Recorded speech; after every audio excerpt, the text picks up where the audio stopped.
नमस्कार दोस्तों, मैं कुशाग्र जैन आपका स्वागत करता हूं और आज हम चलते हैं प्रश्नों की दुनिया में। हम पहले भी कार से संबंधित प्रश्नों पर चर्चा करते आए हैं और तकरीबन 2000 से अधिक प्रश्नों पर इस चैनल पर चर्चा कर चुके हैं।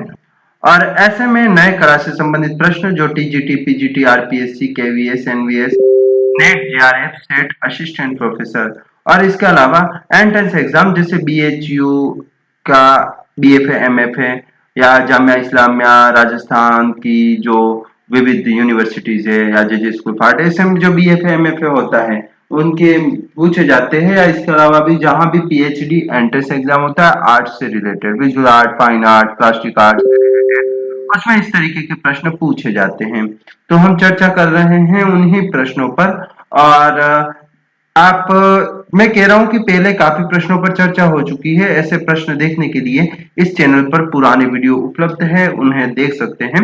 और साथ में नए जो है उन पर भी बात कर सकते हैं।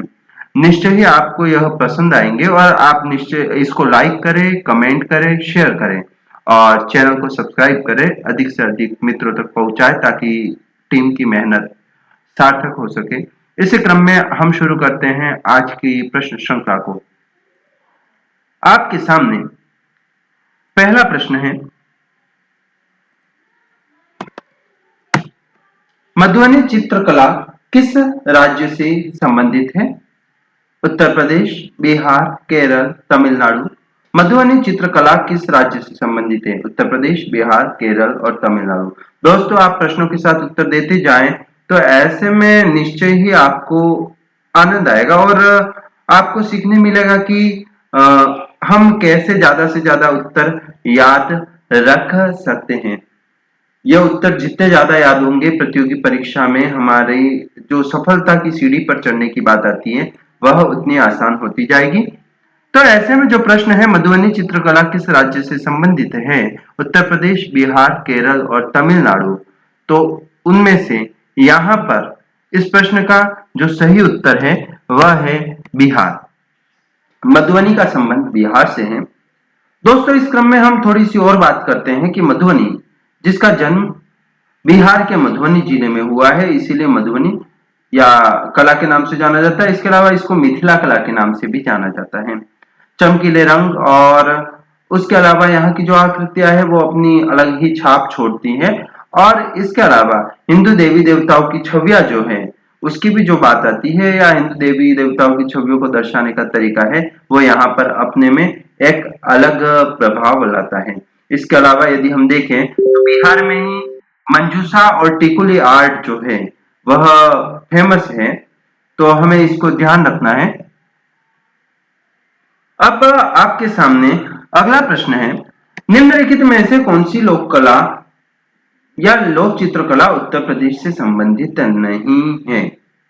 एपन, सांची, मधुबनी, कोई नहीं। निम्नलिखित में से कौन सी लोक चित्रकला उत्तर प्रदेश से संबंधित नहीं है? एपन, सांची, मधुबनी और कोई नहीं। तो दोस्तों, उत्तर प्रदेश की जो लोक कलाएं हैं, सांची, मिनिएचर आर्ट और एपन, तो तमिलनाडु की है तंजोर चित्रकला, माइकल चित्रकला। केरल की है कुछ कुमत्तिकली जैसी कला, तो बिहार की मधुबनी, मंजूषा, टिकुली आर्ट। और झारखंड की पेटकर, जाटोपदिया, सोहराई, कोहबर, ये कलाएं फेमस है। महाराष्ट्र की वर्ली जो फेमस है, हम सभी जानते हैं वर्ली आर्ट, और इसके अलावा पिंगुली चित्रकला। तो ऐसे में यहां जो नाम दे रखे हैं एपन, सांची और मधुबनी, इनमें से यहाँ सही उत्तर है मधुबनी, जो कि उत्तर प्रदेश से संबंधित नहीं है। तो ऐसे में मधुबनी के बारे में पहले भी बता चुका हूं कि मधुबनी का संबंध बिहार से है और बिहार की लोक कला जिसका जन्म मधुबनी में हुआ है। इसके अलावा मीका, संथाल, मंजूषा और मिथिला कला जो है उसका संबंध बिहार से है। और यदि हम सांची की बात करें तो यह कागज पर बनाई जाती है, पारंपरिक रूप से है। और इसके अलावा भगवान कृष्ण और अन्य धार्मिक संबंध जो विषय है उनसे संबंधित है, अनुष्ठान से संबंधित है।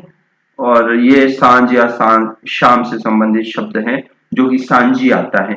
एपन भी एक लोक कला है, उत्तराखंड की है, यूपी में भी प्रचलित है और इसके अलावा शुभ अवसरों पर इसका निर्माण किया जाता है। मिट्टी, आटा, हल्दी आदि से घर की फर्श और दीवारों पर बनाई जाती है। तो ये इसका सही जवाब जो था वह है मधुबनी। तो हमको याद रखना है ऐसी कौन सी कला जिसका संबंध उत्तर प्रदेश से नहीं है, तो मधुबनी। अगला प्रश्न है, भारत के किस राज्य में डब्बू छपाई का अभ्यास किया जाता है जिसमें कपड़े में मिट्टी को नाजुक स्वरूप में लगाना और फिर डाई में डुबाना शामिल है? राजस्थान, उड़ीसा, आंध्र प्रदेश और असम। तो यहाँ पर जो डब्बू छपाई है वह असल में दाबू प्रिंट है, दाबू। और दाबू प्रिंट का जो संबंध है वह राजस्थान से है। और राजस्थान से है तो ऐसे में यह हमें ध्यान रखना पड़ता है कि यह राजस्थान के चित्तौड़गढ़ में अकोला से संबंधित है। इसके अलावा इसी तरीके की जो छपाई है वह राजस्थान में अन्य क्षेत्रों में भी देखने को मिलती है। अगला प्रश्न है, कलमकारी, पिथौरा, वारली, मधुबनी, आंध्र प्रदेश, मध्य प्रदेश, महाराष्ट्र और बिहार, तो इनका मिलान करना है, कौन सी कहां की है? ऐसे में दोस्तों हम पहले तो चर्चा करेंगे कि कौन सी कहां की है। तो महाराष्ट्र की वारली पिंगोली चित्रकला, आंध्र प्रदेश की लेपाक्षी जो है वह कलमकारी, तो मणिपुर की भी खंबाना काओ जैसी कला, बंगाल में डोकरा कालीघाट पेंटिंग और बिहार में मधुबनी, मध्य प्रदेश में पिथौरा मांडना, उड़ीसा के पट्टचित्र और कोलकाता में कालीघाट के जो पट्टचित्र है यह फेमस है। तो ऐसे में यहाँ पर जो ऑप्शन दे रखे हैं उनमें से हमें ए बी सी डी जो सही हो जाएगा, कलमकारी आंध्र प्रदेश बता ही चुका हूं, पिथौरा जो है वो मध्य प्रदेश की है, वारली महाराष्ट्र की है और मधुबनी बिहार की है, यह मैं अभी बता चुका हूं।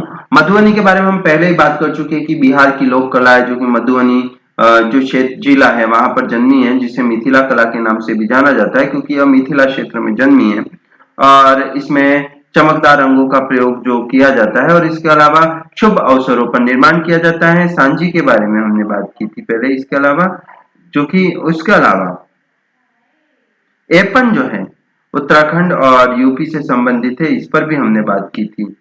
तो इसके अतिरिक्त जो लोक कलाओं की यहाँ बात हो रही है ये क्रमशः यहाँ पर जो सही उत्तर बताते हुए समझ लेना है, कलमकारी आंध्र प्रदेश की है, पिथौरा मध्य प्रदेश की है, वारली महाराष्ट्र की और मधुबनी बिहार की है।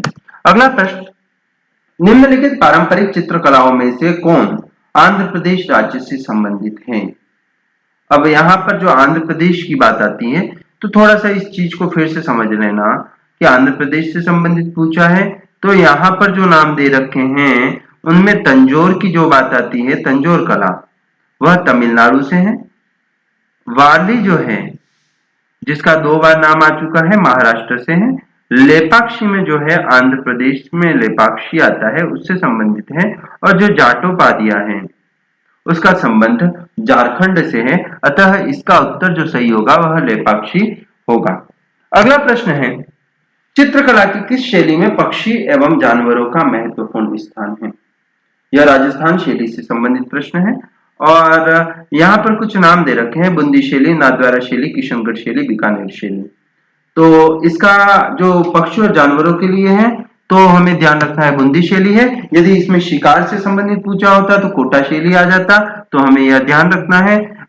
जो हाड़ौती शैली है वह चित्रशालाओं के लिए भी प्रसिद्ध है, तो उम्मेद महल भी एक चित्रशाला है जो काफी अपने पहचान रखता है। इसके अलावा बूंदी की चुनार रागमाला जो कि राजस्थान की शुरुआती चित्रण में से एक है और रागमाला चित्रण में तो है ही, क्योंकि इसके अलावा चावन रागमाला का नाम है वह लगभग इसके समकालिक है, तो उन दोनों का नाम आता है।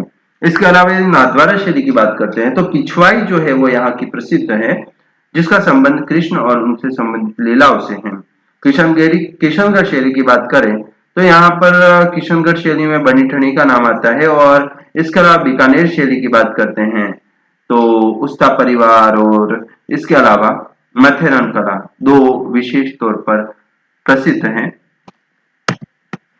अगला प्रश्न है, राजस्थान सरकार ने श्री देवनारायण की फड़ की एक चित्रकला पर डाक टिकट जारी किया गया है, इसके निर्माता कौन है?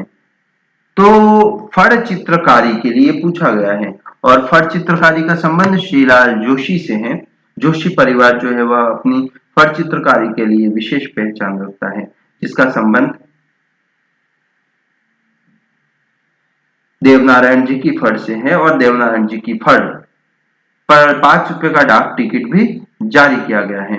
इन्हें 2006 में पद्म पुरस्कार भी प्राप्त हुआ है और इसके अलावा यह श्रीलाल जोशी कला के क्षेत्र में अपना विशिष्ट स्थान रखते हैं और फड़ चित्रण में तो रखते ही हैं। तो ये है। अगला प्रश्न है, मधुबनी चित्रकारी के बारे में निम्नलिखित में से कौन सा सही है? यह बिहार से संबंधित है। इसमें ज्यामितीय स्वरूप, पुष्प, पशु और पक्षी रूपांकनों को शामिल किया जाता है।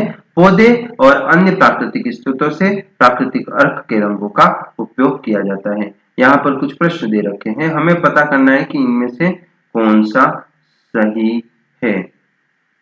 तो यहाँ पर जब बात करेंगे तो यहाँ पर पहला भी सही है, बिहार की है मधुबनी लोक जो कला है और उसमें ज्यामितीय रूपों का अंकन होता है और प्राकृतिक रंगों का उपयोग होता है। तो तीनों ही सही है, 1, 2 और 3 तीनों ही सही है। चौथा उत्तर 1, 2 और 3 तीनों सही है, यही होगा। मिथिला कला या मधुबनी कला, जिसको कि घर के आगे चमकीले रंगों से चित्रण और ज्यामितीय स्वरूप में चित्रण, प्राकृतिक रंगों का प्रयोग और टहनी और इस तरीके की जो नेचुरल दृश्य है उसको काम में दिया जाता है। ये सारा ही अंकन यहाँ पर देखने को मिलता है। अगला प्रश्न है, प्रसिद्ध बनीठनी पेंटिंग का चित्रकार कौन है? बनीठनी काफी प्रसिद्ध चित्र है जिसे भारत का मोनालिसा के नाम से भी जाना जाता है, जो कि किशनगढ़ शैली से संबंधित है, जिस पर भी डाक टिकट जारी हो चुका है। और यह चित्र निहाल चंद द्वारा बनाया गया है, जो कि राजा सावंत सिंह के दरबारी चित्रकार थे और बनीठनी को राधा के रूप में बताया है। यह आदर्श नारी का रूप है, तो ये हमें ध्यान रखना है। इसके अलावा भी अनेक चित्र यहाँ पर बने हैं, तो जो कहीं ना कहीं किशनगढ़ शैली से संबंधित है। इसके अलावा यहाँ पर जो नाम आया अमरचंद, जिसका संबंध किशनगढ़ शैली से ही है। नेकचंद, जो कि चंडीगढ़ रॉक गार्डन के लिए जाने जाते हैं। और इसके अलावा राजसिंह का जो संबंध है वह मेवाड़ से है, मेवाड़ के राजवंश से है, मेवाड़ के राजा हैं। और ये समझिए कि नाथद्वारा की जो स्थापना है वह इन्हीं के समय में हुई है। सिंहाड़ गांव में श्रीनाथ जी की स्थापना हुई, जो क्रमशः नाथद्वारा के नाम से जाना गया। अगला है, निम्नलिखित में से कौन सा कथन बनीठनी के बारे में सही है? यह किशनगढ़ के मारवाड़ स्कूल के अंतर्गत आता है। इसकी आलोचना राजा सावंत सिंह ने की है। यह एक ऐसी महिला का चित्रण करता है जो सुरुचिपूर्ण और सुंदर है। तो यहाँ पर जो पहला कथन है कि किशनगढ़ के मारवाड़ स्कूल का है, सही है। आलोचना सावंत सिंह ने की है, यह गलत है। सावंत सिंह ने संरक्षण दिया था, आलोचना नहीं की। और ऐसी महिला का चित्रण करता है जो सुरुचिपूर्ण और सुंदर है, सही है। तो इसका 1 और 3 सही है, दूसरा गलत है। तो इसका उत्तर हो जाएगा 1 और 3 सही है। तो 3 उत्तर सही होगा, इसका हमें ध्यान रखना है। 1 और 3, केवल 1 और 3, तीसरा उत्तर सही होगा। अब इसके बारे में भी जो बात कहूं तो यह निहाल चंद ने बनाया है, सावंत सिंह ने संरक्षण दिया था और किशनगढ़ शैली से संबंधित चित्र है बनीठनी। सुंदर नारी की आकृति का अंकन यहाँ पर देखने को मिलता है और इसी के लिए याद किया जाता है। तो ये थे कुछ प्रश्न जिन्हें हमने चर्चा की, आप सभी ने सुना, उसके लिए धन्यवाद। आपको प्रश्न बहुत अच्छे लगे हैं, मैं जानता हूँ। ऐसे में आप इसे लाइक करें, कमेंट करें, इसके अलावा यहाँ पर शेयर करें, लोगों को शेयर करें और अधिक से अधिक चैनल को सब्सक्राइब करें। आप सभी को धन्यवाद। फिर मिलेंगे नए प्रश्नों के साथ।